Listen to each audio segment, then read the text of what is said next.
Hi, this is Dr. Gary, and welcome to the weekly tune-up this week.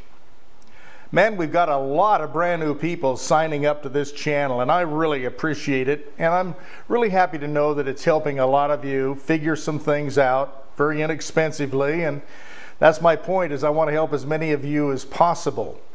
I got an interesting email from one of you this week regarding something I think I have not really talked much about, and it's kind of important. So they gave me an idea, and I'm going to use it today. It's called assertiveness. What do we do about it?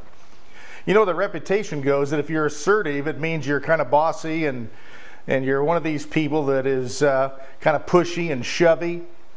And really, assertiveness is not a bad thing.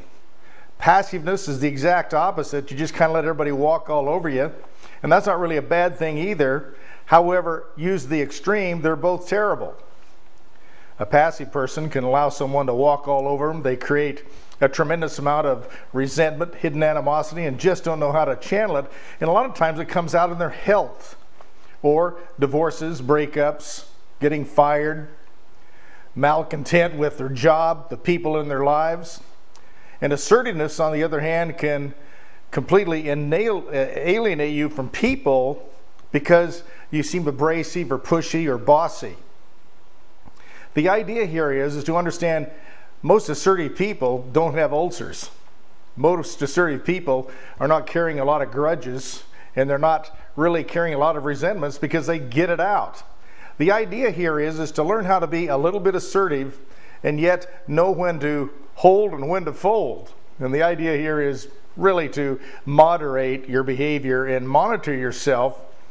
However, if someone is doing something against you or to you, by you just being passive about it and not really paying attention to that and just letting it go, it's going to create a lot of resentment.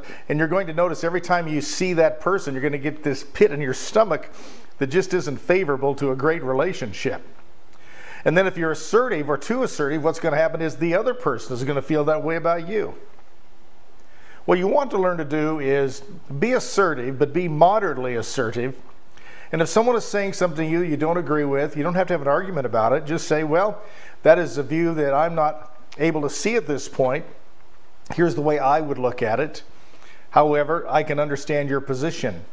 And learn how to step outside your body and kind of be in that other person's eyeballs looking back at you.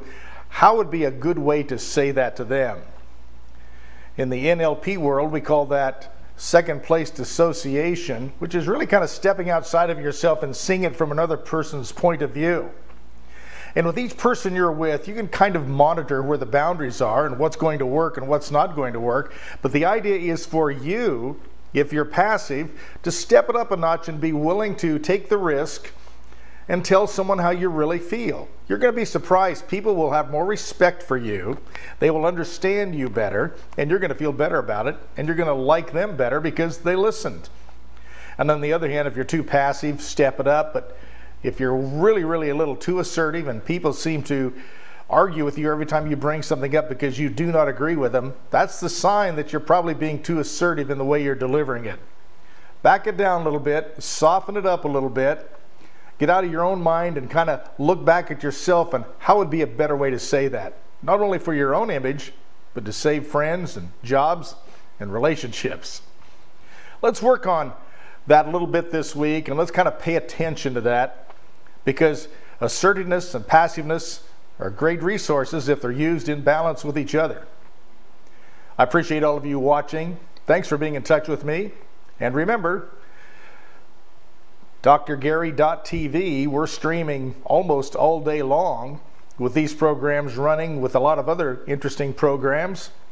And then this tune-up is right there at the tuneupchannel.com.